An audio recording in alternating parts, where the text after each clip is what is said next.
오늘은 관계사에 대해서 한번 알아보도록 하겠습니다. 관계사란 단어와 문장을 연결해주는 역할을 하는 말들을 관계사라고 합니다. 관계사의 종류로는 이런 식으로 많이 있습니다. 하지만 관계대명사만 정확히 이해를 하신다면 다른 부분들은 기본적 원리가 동일하기 때문에 쉽게 접근을 하실 수 있습니다. 관계대명사의 종류로는 who, whom, that, which, what 이렇게 5가지가 있습니다. who, whom, that, which, what. 그런데 여기서 who와 whom은 하나로 보시는 게 맞습니다. 그리고 what 같은 경우에는 추후에 이제 명사절 접속사에서 다루겠지만 what 같은 경우는 관계대명사로서의 어떤 특징을 다 가지지 못하기 때문에 what도 여기에서 빼도록 하겠습니다. 그래서 총 관계대명사의 종류는 whom 하나, that, which 이렇게 총 3가지가 됩니다. who, whom 같은 경우는 앞서 나온 단어 이것을 앞으로는 선행사라고 하겠습니다. 이 선행사가 사람인 경우에 그리고 that 혹은 which는 이 선행사가 사물일 때 쓰게 됩니다. 즉 사람을 문장으로 형용사처럼 꾸미고 싶을 때 who, whom을 쓰고요. 그리고 사물을 꾸미고 싶을 때는 이제 that이나 which를 씁니다. that 같은 경우는 사람과 사물 모두 쓸 수 있다라고는 하지만 주로 사물에 쓴다라고 보시면 됩니다. 자, 이제 관계대명사를 어떻게 사용할 수 있는지 한번 알아보도록 하겠습니다. 관계대명사는 기본적으로 대명사입니다. 즉 명사인 것이죠. 그러면 명사 역할은 어떤 것이 있을까요? A chair that I made 이죠. 그러면 that 같은 경우에는 여기에서는 목적어입니다. 그래서 목적격 관계대명사라고 합니다. 어떻게 해서 이런 원리가 이루어지냐면요. A chair 다음에 that이 나오는 경우 이 that이 관계대명사인 경우는 a chair와 that은 동일하다고 생각하시면 됩니다. 즉 that I made는 내가 만든이죠. 근데 원래는 I made, 즉 made 뒤에는 목적어가 와야 되는데 이 목적어가 생략된 상태가 된 것이 아니고 목적어가 made 뒤에 있어야 될 목적어가 앞으로 갔다 보시면 됩니다.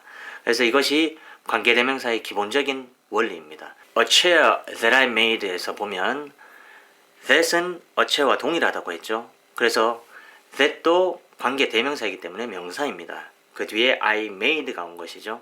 그래서 원래는 made 뒤에 목적어로서 that이 있어야 되는데 이것이 나는 관계대명사야 라고 하는 어떤 표시처럼 이 앞쪽으로 오게 된 것입니다. 즉 I made, 이 I라는 주어 앞으로 이렇게 오게 되는 것입니다. 그래서 a chair that I made 이렇게 되는 것이죠. 그래서 이때에 made의 목적어의 역할을 하는 것이기 때문에 that은 목적격 관계대명사라고 부를 수 있습니다. 또 다른 예를 들어보면요. 내가 사용하는 카메라라고 해봅시다. The camera that I use가 되겠죠. that이 나오고 I use, 내가 사용하는 카메라. 그래서 뒷문장만 보면 I use something, 무언가가 나와야 되는데 나오지 않은 것이죠. 그래서 이 무언가, 이 목적어가 I use라는 I 앞으로 도치가 되었습니다. 위치가 변경된 거죠. 그래서 that I use 하면 내가 사용하는 이라는 의미가 되는 것이죠. 그래서 the camera that I use 하면 내가 사용하는 카메라입니다. 그래서 관계 대명사이기 때문에 주어, 목적어, 보어의 역할을 할 수가 있습니다. 그럼 주어의 역할을 하는 경우를 보겠습니다. that이 목적어의 역할을 한다면 I made, 즉 목적어가 없는 상태죠. 그럼 이게 주어의 역할을 하면 어떻게 될까요? 이 that이 포함된 문장에 주어가 없어야 되는 것입니다. 왜냐하면 that이 주어의 역할을 하는 것이기 때문이죠. 그래서 나를 촬영하고 있는 카메라, 즉 카메라가 나를 촬영하는 것이죠. 즉 카메라가 무엇을 촬영하는 것이기 때문에 카메라가 이제 주어가 되는 것이죠. 그래서 the camera that films me 그렇게 되는 거죠. 원래는 film 앞에 이제 주어가 있어야 되는데 이 카메라가 주어의 역할을 하는 것이죠. that과 카메라는 동일하기 때문에. 그래서 the camera that films me 이렇게 되는 것입니다. 완전한 문장으로 한번 보시면 The camera that films me is very expensive. 나를 촬영하고 있는 저 카메라는 가격이 매우 비싸다라는 의미가 되는 것이죠. whom의 경우에는 우리가 대명사에서 격을 배웠지 않습니까? 그래서 주어의 자리에 있으면 주격을 써야 하고 목적어의 자리에 있으면 목적격을 써야 합니다. 그리고 주격 보어의 자리에 있을 때는 주격을 쓰고요. 목적격 보어의 자리에 있을 때는 목적격을 써야 되는 것이죠. 주격을 써야 되는 것이 이제 who고요. 목적격을 쓰는 것이 whom입니다. 예를 들어 내가 사랑하고 있는 그 사람, the man whom I love가 됩니다. 왜냐하면 I love 뒤에 목적어가 와야 되는데 이 목적어를 whom이 대신하기 때문이죠. 그래서 the man whom I love 하면 내가 사랑하는 그 사람 이렇게 되겠죠. 혹은 나를 사랑하는 그 사람이 된다면 the man who loves me가 됩니다. the man who loves me. who는 항상 3인칭 단수 취급을 하기 때문에 일반 동사가 현재형일 때는 s나 es가 꼭 붙게 되는 것이죠. 그래서 the man who loves me가 되는 것입니다. 즉 who loves me, 나를 사랑하는 그 사람 이렇게 되는 것이죠. 즉 who와 love 사이에 주어가 원래 와야 될 것 같지만 who가 주어나 목적어의 역할을 하기 때문에 여기에선 주어의 역할을 하는 것이죠. 그래서 주어, 동사, 목적어가 되는 것입니다. 그래서 the man who loves me 하면 나를 사랑하는 그 남자, 그리고 the man whom I love 하면 내가 사랑하는 그 남자가 되는 것입니다. 하나의 문장으로 한번 만들어 보면 내가 사랑하는 그 사람은 지금 미국에 있다라고 한다면 the man whom I love is now in the States가 되겠죠. 그리고 나를 사랑하는 그 사람은 지금 한국에 있다라고 한다면 the man who loves me is now in Korea 이렇게 되겠습니다. that은 주격과 목적격이 없습니다. which도 주격과 목적격이 없고요.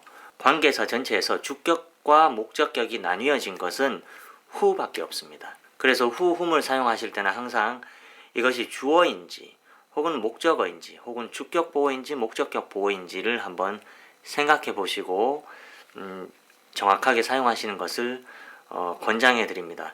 물론 주격이든 목적격이든 항상 who만 사용하셔도 관계는 없습니다. 다만 who가 와야 할 자리에 whom이 오는 것은 허용되지 않습니다.